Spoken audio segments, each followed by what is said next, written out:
This was Germany, a beautiful country.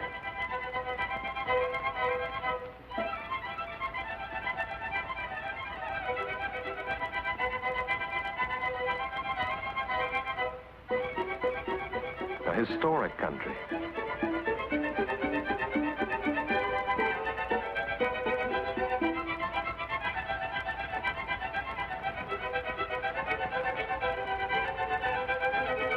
A prosperous country.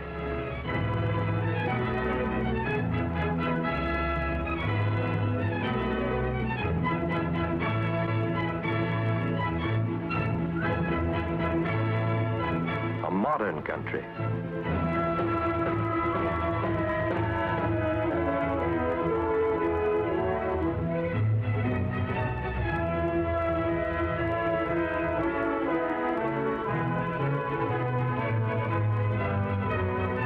The German people, a clean and tidy people.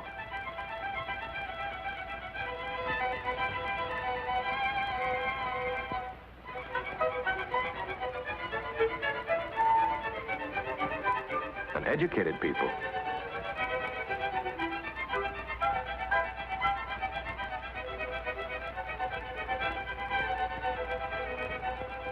A musical people.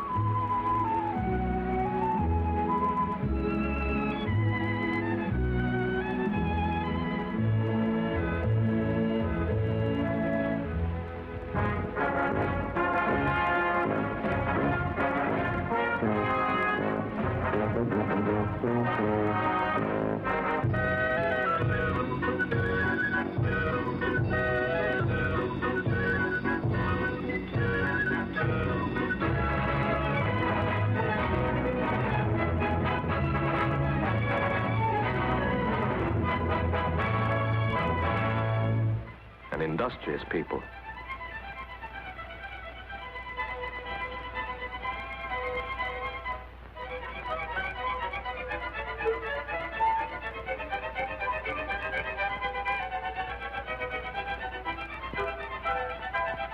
These people look all right.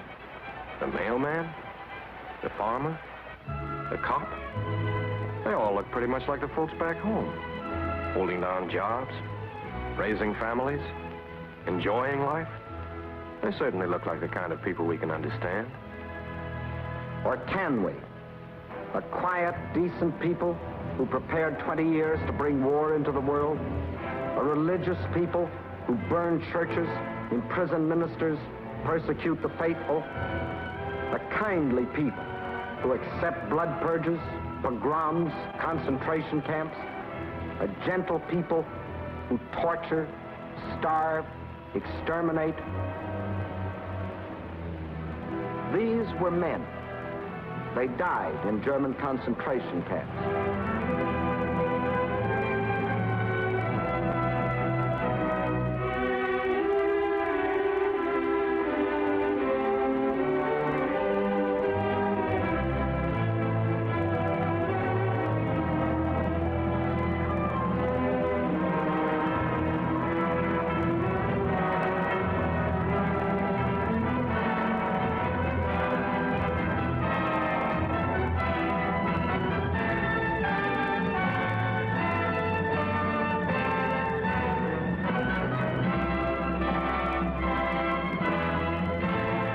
These too were men.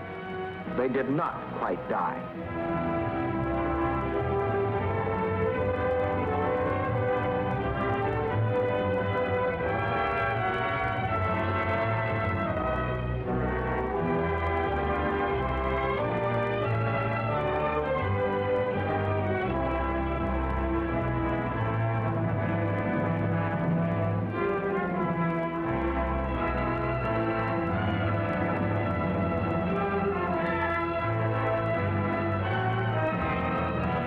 These bones were men, women, and children sent to be exterminated in a German death factory. This is a scientifically designed gas chamber. This a furnace for burning the corpses. This the clothing of the victims, which the Germans methodically salvaged. These the children's toys, carefully collected for the use of German children. These are objects of art made by German guards. Objects of art made of human skin. These were Poles, murdered by the Germans before they left Lublin. These were Italians, murdered by the Germans before they left Rome.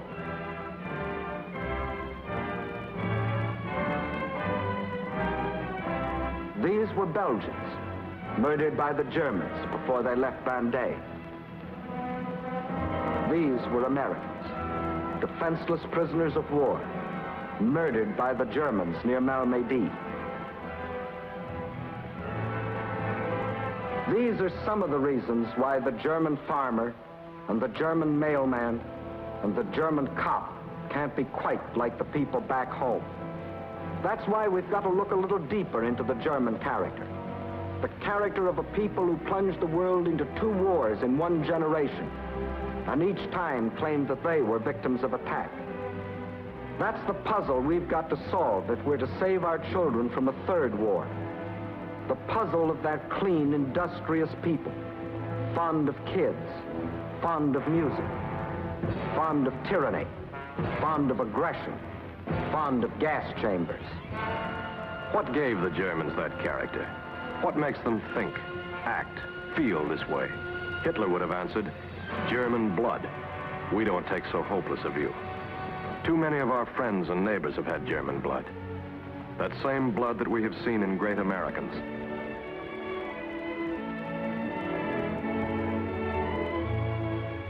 For what makes an American is not any special, precious sort of blood, but the tradition we have inherited. It's tradition, not blood, that patterns the way we think and act and feel. Our ancestors came here to escape tyranny. That's part of the American tradition. That's why no American can believe in any government that is not of the people, by the people, and for the people. They came to be able to pray in any way they wanted, or in any church they wanted. That's why freedom of religion is part of our tradition. In school, we learned that none of us is any better than any other American, or anybody else in the world for that matter. That there is no privileged few, that all men have equal rights. That's the tradition we were brought up in. At home, at school, among our friends, at our jobs. That is the tradition that has made us what we are. Now, what is the tradition that has made this man? How does it differ from ours? That's what we have to find out. These Germans were selected by Nazi cameras as ideal German types. Let's call one of them Carl Schmitt, a self-termed member of the master race who goose-stepped his way across an entire continent. His father did the same goose-step and followed the same road of conquest. And the grandfather of Carl Schmitt did the same goose-step and trod the same path of aggression. The same goose-step, the same will of aggression, the same lust for conquest. You knew their leader as Hitler. Your father knew the leader as the Kaiser. Your grandfather remembers Bismarck. You faced the Nazi menace. Your father's generation was threatened by the Huns. In your grandfather's day, there were the Prussians. The Nazis, the Huns, the Prussians. 3 different names for 3 generations of Germans, attempting to inflict their will upon others by force. 3 generations following a tradition so different from ours. Let's go back even further and see how this tradition began. 150 years ago, there was no single country called Germany. Instead, a loose conglomeration of 300 little states without a common history, religion, or literature. In America, even at that time, we were living under the democratic constitution we enjoy today. The British could look back on hundreds of years of parliamentary government. The French had made their revolution in the name of liberty, equality, fraternity. But the 300 little German states were still the property of autocratic princes and ruled without the consent of their peoples. Not one had a constitution, not one had a parliament, not one had freedom of speech or of the press or of assembly. Instead, a rigidly organized medieval society with all power centralized in the hands of the feudal lords. The prime example of this was Prussia, the most aggressive of the German states, where the Junkers, the military caste of landowners, ruled their peasants with iron discipline. To perpetuate this feudal militaristic society, the Prussian king, Frederick the Great, established a rigid code of laws administered by a host of state officials answerable only to him. This was the perfect system to prevent any rise of liberty among his subjects. It was also the perfect system to make possible ruthless aggression against the world. I begin by taking. I shall find scholars afterward to demonstrate my perfect right. And he took. First, he invaded Prussia's brother country, Austria, without a declaration of war.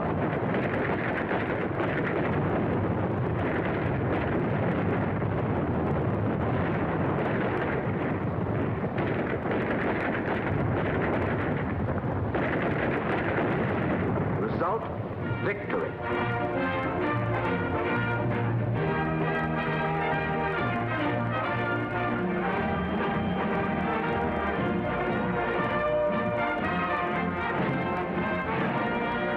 For 7 years, he fought single-handed against Austria, Russia, Sweden, and France,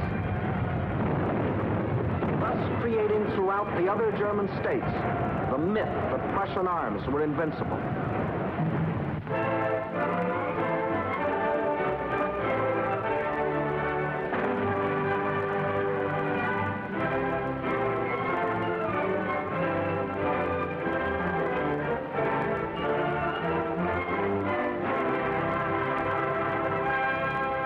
In 1786, Frederick died, but Frederick's state and Frederick's dream of conquest lived on, nurtured and developed by the Prussian militarists, who regarded each war as only one campaign in an unending war for Prussian supremacy in Europe. To this end, Scharnhorst, the organizer, and Gneisenau, the strategist, established the Prussian General Staff.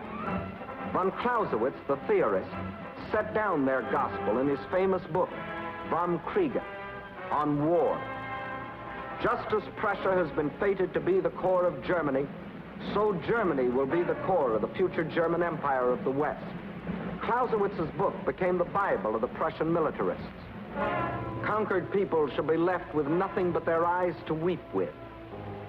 But even as the militarists were plotting, a wave of liberalism swept over Europe. Its eddies reached even Prussia, and ordinary men began to think for themselves and to demand what had long been accepted in America, England, and France, a constitution. The King of Prussia answered, "Never must a scrap of paper come between me and my subjects." A constitution, a scrap of paper. Some citizens determined on liberty went to the barricades. The machinery of the Prussian state went into action. The revolt died. The will to liberty was not strong enough within the people to defy the voice of authority. One result of which, men with a love of liberty began to leave Prussia and the other German states. In the next 30 years, 2 million of them came to find freedom in the United States alone, while their cousins, remaining behind, were molded into ruthless automatons, ready to follow blindly the will of a leader. And that leader arose. Otto von Bismarck, appointed Prime Minister of Prussia in 1862. A clever man, a shrewd man, but devoted to the Prussian dream of conquest, and a master of the Prussian method of achieving it. The great questions of the day will not be decided by resolutions of majorities, but by blood and iron, and to go with it, ruthless discipline at home.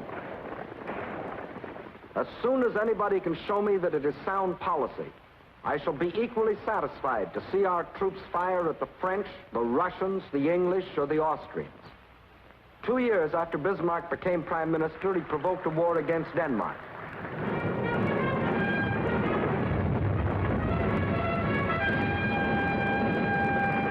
result? Victory.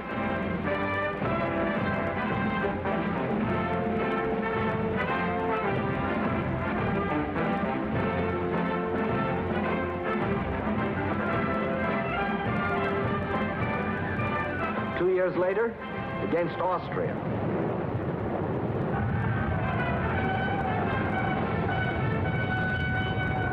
Result? Another victory.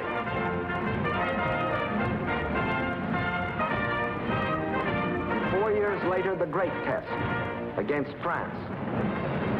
An amazed world stood by as Prussia, until then a minor power, dared to challenge the strongest nation in Europe. Result? Another victory.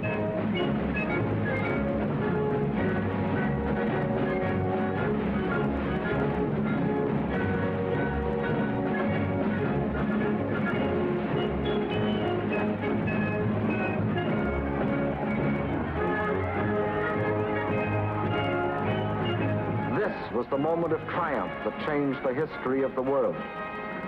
The Prussian dream of conquest was no longer a dream. The German princes saw the Prussian eagle soaring triumphant in the European sky. Now they clambered on the bandwagon and united under Prussian leadership to form the German Empire. And in the Hall of Mirrors in Versailles, heart of defeated France, Bismarck saw his Prussian king crowned German emperor, absolute monarch of a new empire, founded on blood, iron, and conquest. Its symbol, Victoria, emblem of victory. Not the Liberty Bell, not the Magna Carta, not Liberté, Égalité, Fraternité, not any symbol of freedom, but Victoria, the symbol of conquest. Thus, Prussia had created Germany, and the myth of Prussian superiority had become the myth of the master race. And if the Carl Schmitt of that generation had any worries about the liberties that had been denied him, they were now forgotten. In this moment of triumph, just to be a German was enough. In the newly created Reich, industry flourished as never before. The merchant fleet grew larger every day. German harbors were jammed with commerce, and German stomachs filled with beer and sausage. Germany had achieved unity, become rich. No other country threatened her. The world hoped for a peaceful, good neighbor. But the world had forgotten the Prussian tradition that Germany had inherited. A tradition not of peace and friendship, but of war and conquest.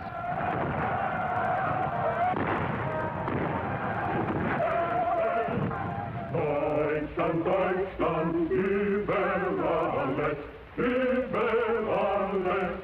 And by now, Carl Schmitt of the second generation, the father of the Carl Schmitt we had to fight, was arrogantly singing Deutschland, Deutschland über alles, Germany, Germany over all, as he proudly watched his fatherland becoming the most aggressively nationalistic country in the world. Industry was carefully controlled to accord with the policies of the great General Staff. For in the new Reich, Bismarck had added a fourth pillar to the structure of the warlike state. Frederick's militarists, landowners, and state officials had been joined by the big industrialists. A gigantic railroad system was laid out, more according to strategic war plans than the necessities of peacetime trade. One of the largest navies was constructed. The army was built up to staggering proportions.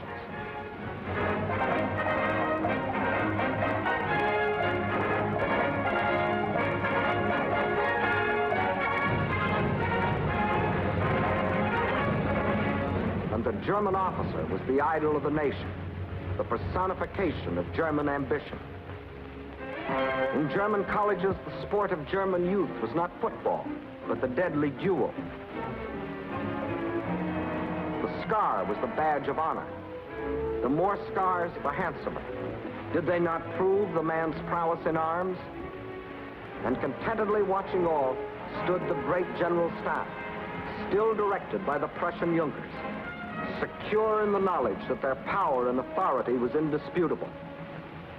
Germany was geared for war. All it needed was a new leader to give the word. And again, that leader was at hand. William II of Hohenzollern, the Kaiser that your father knew. Not a shrewd, clever cynic like Bismarck, but a vain and arrogant braggart, yet a leader in the German tradition. We Germans like to bear arms, and we like the game of war. I shall enlarge your borders. And what did Carl Schmitt's father say to all this? A German spark has always ignited the fire. Soon everything will be aflame. Through one international crisis after the other, the Kaiser rattled his sword, loudly demanding Germany's place in the sun. In vain, the other powers proposed an international agreement for general disarmament. But disarmament didn't suit the plans of the German militarists, landowners, state officials, or industrialists. They wanted their own way, and their own way meant war. War, therefore, was inevitable. It only needed an incident.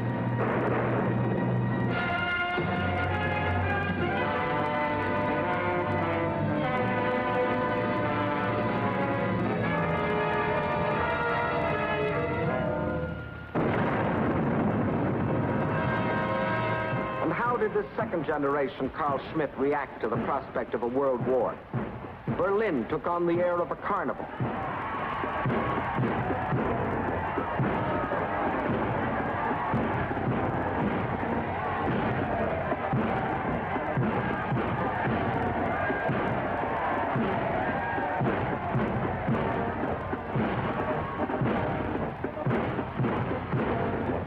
Blindly, joyfully, the people cheered the Kaiser, eager to follow a leader on the renewed march to conquest.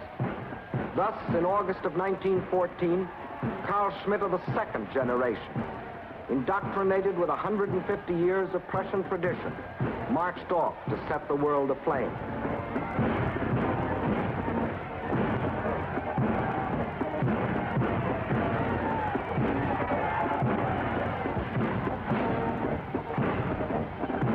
Had he not been taught, did he not believe that whatever Germany demands is right? Even when he marched through Belgium, dismissing a solemn neutrality pact as a scrap of paper. Even when German scientists developed poison gases in violation of international agreements which Germany had solemnly signed. Even when, in violation of all the agreed codes of war, German U-boats deliberately sent to the bottom unarmed merchant ships without warning. Thus, what his father had done to France, to Denmark, to Austria, this second generation Carl Schmitt attempted to do to the world. Our own President Wilson said, "I was, for a little while, unable to believe that such things would in fact be done by any government that had subscribed to the human practices of civilized nations."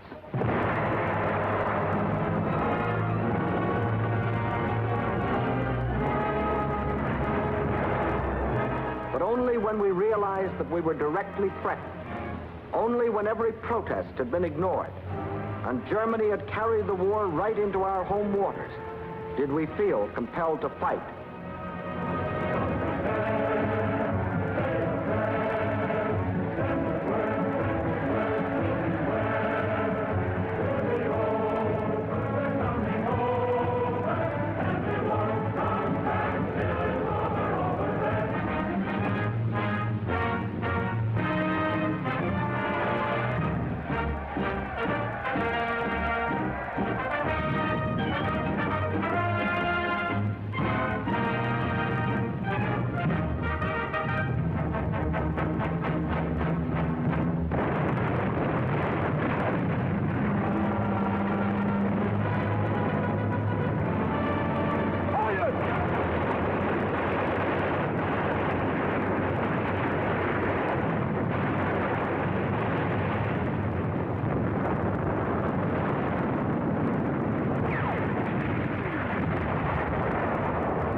Finally, under the combined attack of the Allies, the German army started to crumble, to fall back, to run from battle.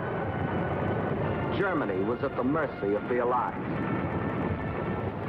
General von Ludendorff, the German chief of staff and virtual dictator, was forced to send a secret message to the Berlin government. The offer of peace must be transmitted immediately. The army cannot wait another 48 hours. The Allies could grant the armistice or fight on to unconditional surrender. Georges Clemenceau, the wartime French leader, urged that the Allies should march triumphant into Berlin.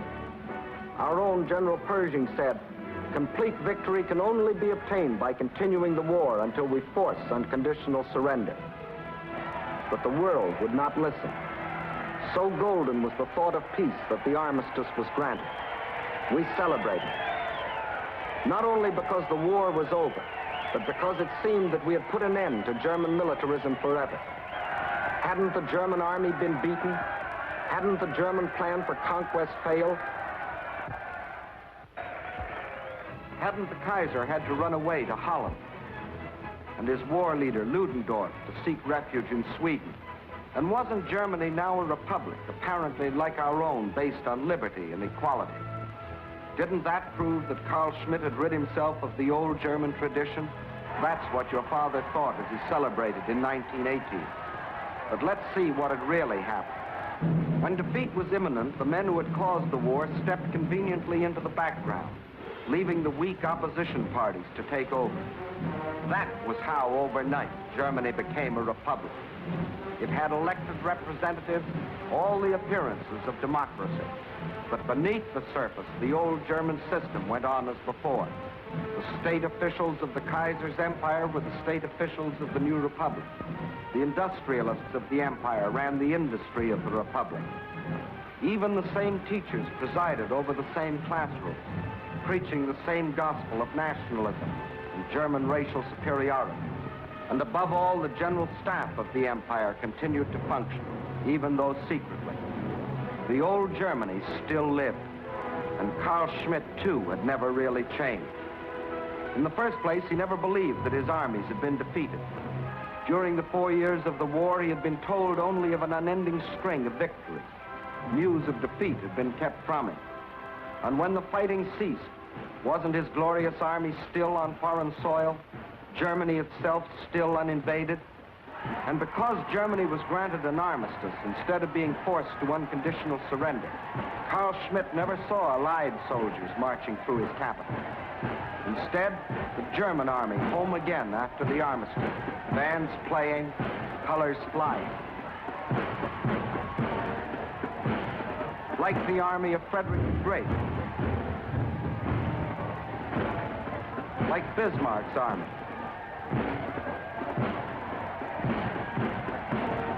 Certainly not like a conquered army.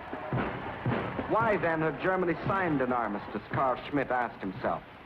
Why, a year and a half later, what he called the shame treaty of Versailles? Why was Germany, in his judgment an undefeated Germany, accepting the penalties of defeat? Bitter, sorry for himself, Carl Schmitt was looking for a scapegoat. He found one. The one the German war leaders had always planned that he should find. Carl Schmitt never blamed the men who had caused the war. Instead, he blamed the men who had signed the peace. Thus, in Carl Schmitt's distorted thinking, the ill-fated German Republic meant a bunch of traitors that had stabbed the fatherland in the back. And the general staff, the great landowners, the industrialists, the state officials smiled contentedly. Not only had they escaped blame themselves, but they had smeared the idea of democracy in Germany. It was a blow from which it would never recover. Carl Schmitt would go back to the old tradition, the tradition of Frederick and Bismarck and the Kaiser, the tradition of militarism and war. But wasn't the Versailles Treaty designed to prevent Carl Schmitt starting another war, even if he wanted to? By this treaty, the Germans agreed to disband the general staff, to limit their army to 100,000 men, to hand over their fleet, to demilitarize the Rhineland and coastal fortifications. They found themselves never again to build an air force or submarines.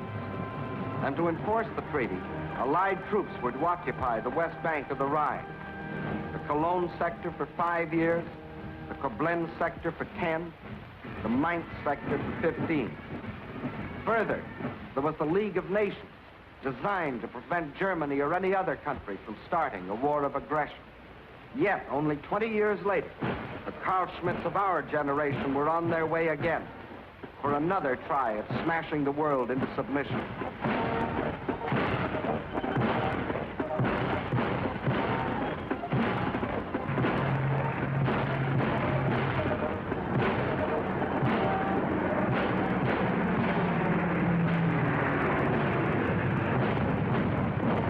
How was Carl Schmitt able to rearm so quickly?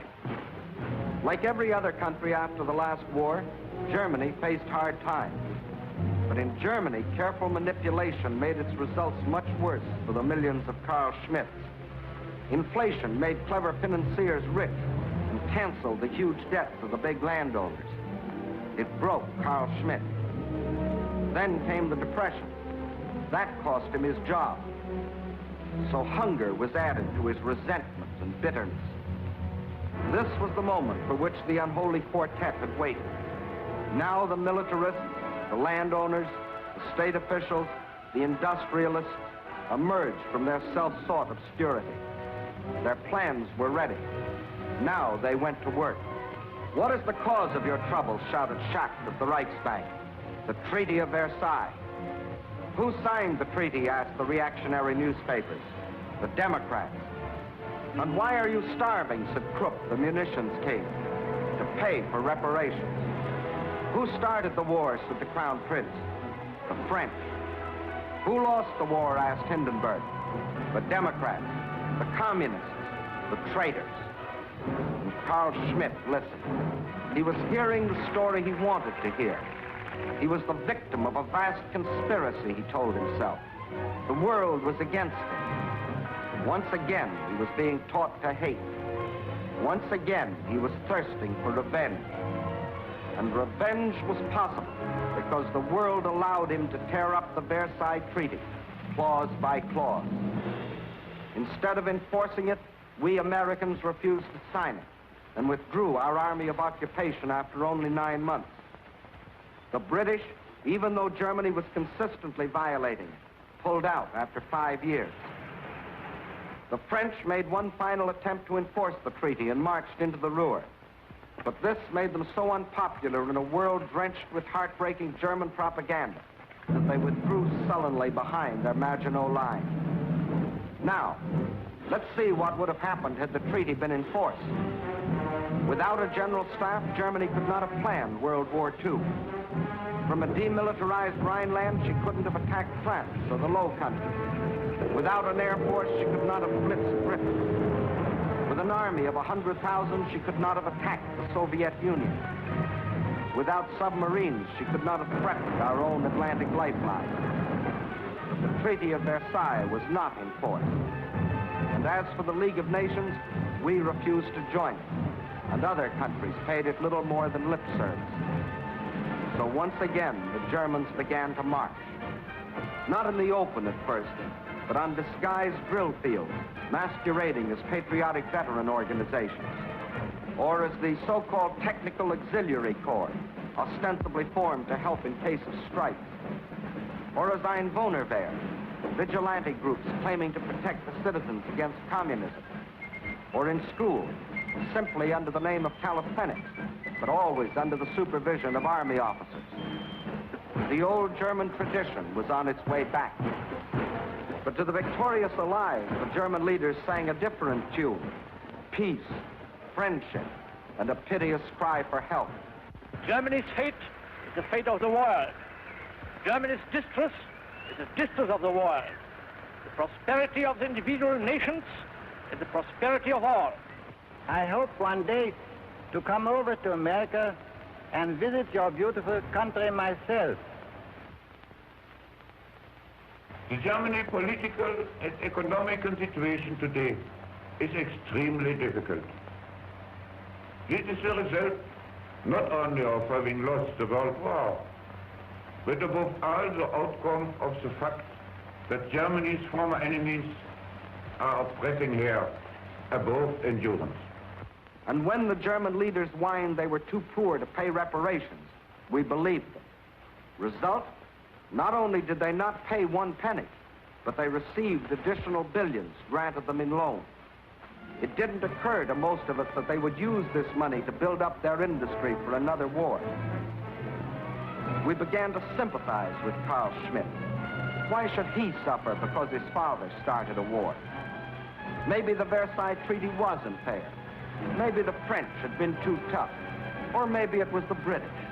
Or maybe Wilson wasn't very practical. Once again, we were determined to see only the pleasant side of the German character. This clean and tidy people. This musical people. This industrious people. This historic country. This beautiful country.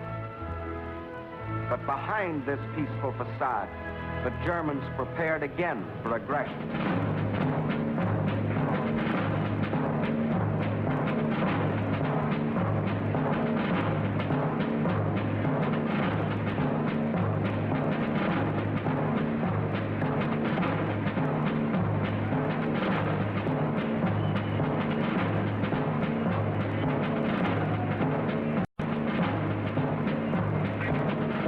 Germany began to rearm.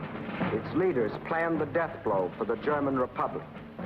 True, they had already taken it over for their purposes, installing the aged von Hindenburg as president. But it was still in structure a democracy, and that meant liberals and unions and free speech and a free opposition. And the German leaders knew, as Frederick and Bismarck and the Kaiser had known, that you can't start ruthless aggression abroad without ruthless discipline at home. Therefore, the time had come for the Republic to be eliminated. To achieve this, they needed a tool with which to appeal to the Germans' old passion for superiority and conquest.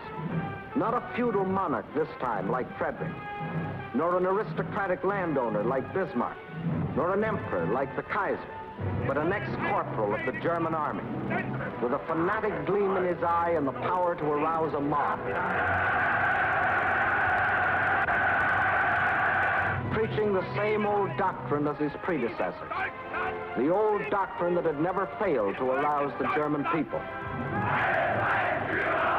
Himself jobless, uneducated, cowardly, resentful, Hitler gathered around him misfits like himself, people obsessed with grievances, real or imaginary, people who weren't as prominent as they thought they should be, people with inferiority complexes who wanted to shout with a crowd, people who wanted power but were too lazy to work for it, sheep anxious to be led, dope addicts, perverts, bullies, cranks. Unfortunately, those Germans who were liberally minded regarded Hitler as either a joke or a nuisance. But the German nationalists well knew his possibilities. They knew that he was capable of administering the death blow to the German Republic, of forging the German people into a single mold.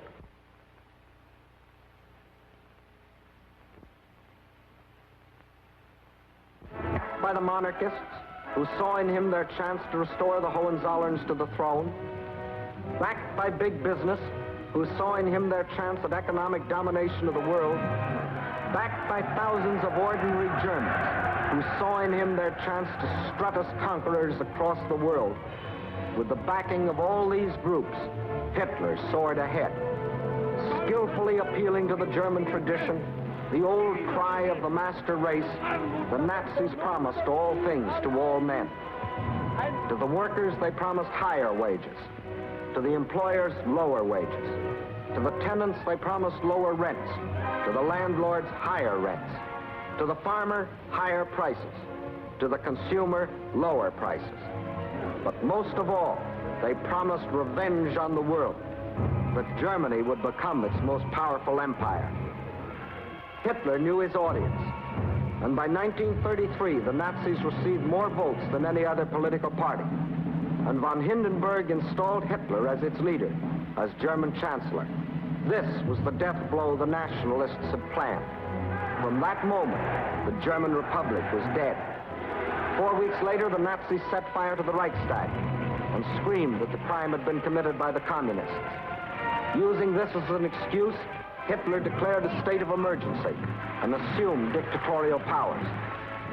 From this, it was only a step to the abolition of all political parties. In the new Reichstag, there was only one party, Hitler's party. In the new Reichstag, there was no debate. The deputies were stooges who applauded, got paid, went home. Trade unions were abolished. Instead, the German Labor Front, to discipline the workers and teach them what to think. Music, literature, all outlawed or destroyed, unless it supported what the German leaders were trying to sell. Scientists, physicians, their professions were banned to them unless they supported the Nazi ideology. Bismarck had added the industrialist as the fourth pillar of the warlike state. Hitler added a fifth, the professional gangsters, armed thugs to enforce his decrees. And as the German officer had been the ideal of the Kaiser's Germany, the stormtrooper became the idol of Hitler's. Persecution was on the march. Freedom of speech? Now that meant the concentration camp, torture, death. Freedom of religion? Riots and church burnings. Freedom of opinion? The executioner and his axe. Freedom of the press? The Gestapo took care of that. Now Carl Schmitt could be indoctrinated like his father and his grandfather before him. But this time, even more thoroughly, more efficiently, with all the resources of science and the modern state. The German press became a Nazi press. The German airwaves open only to Nazi voices. Nazi papers, Nazi books, Nazi pamphlets. These were all the people could read. Nazi speeches, Nazi dramas, Nazi music. These were all the people could hear. The art of Germany, the sculpture, the paintings, the drama, all regimented to serve one purpose, the indoctrination of Carl Schmitt. One voice only must be heard by Carl Schmitt. One voice from the cradle to the grave. The voice of Hitler. Hitler. Hitler. Scores of microphones and cameras were used to photograph Hitler and record his voice so that all of Germany and others throughout the world could receive his message of hate and hypocrisy. So Hitler was photographed from the front, from the back, from the right, from the left, from every angle. Hitler, Hitler, Hitler. Hitler sobbing, Hitler smiling, Hitler shouting, Hitler working his people into a frenzy.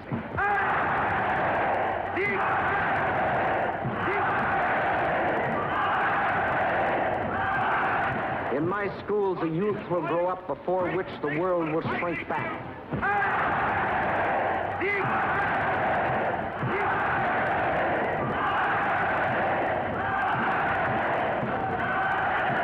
There must be no tenderness in youth. I want to see in their eyes the gleam of the beast of prey.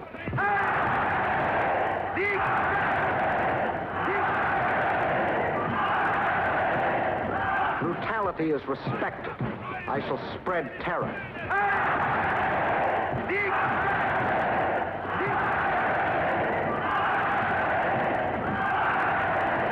Today, Germany. Tomorrow, the world.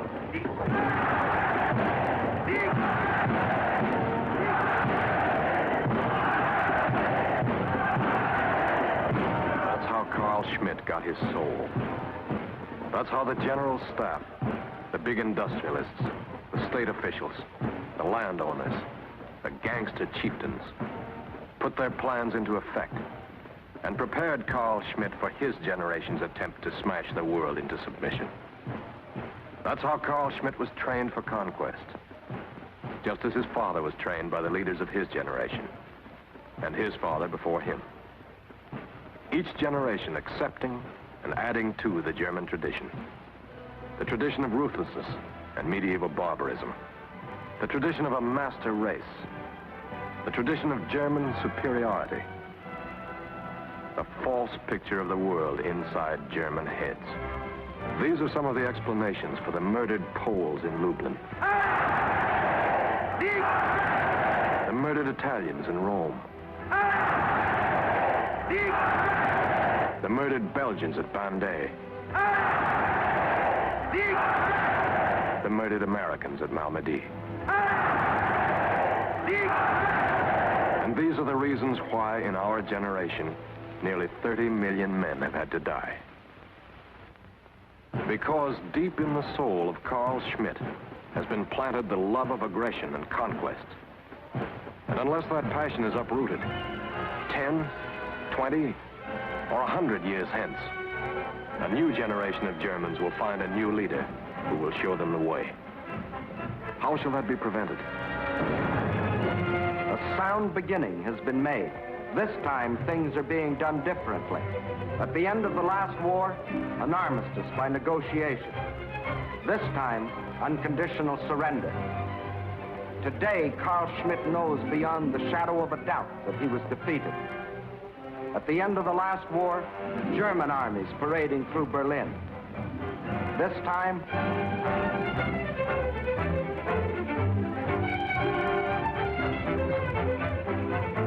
the legend of German invincibility lies once and for all a shattered myth.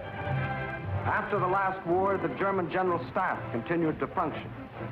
Today, not only the General Staff, but the entire German Officers Corps will be dissolved, and they will be forever prevented from plotting another German attempt at world conquest.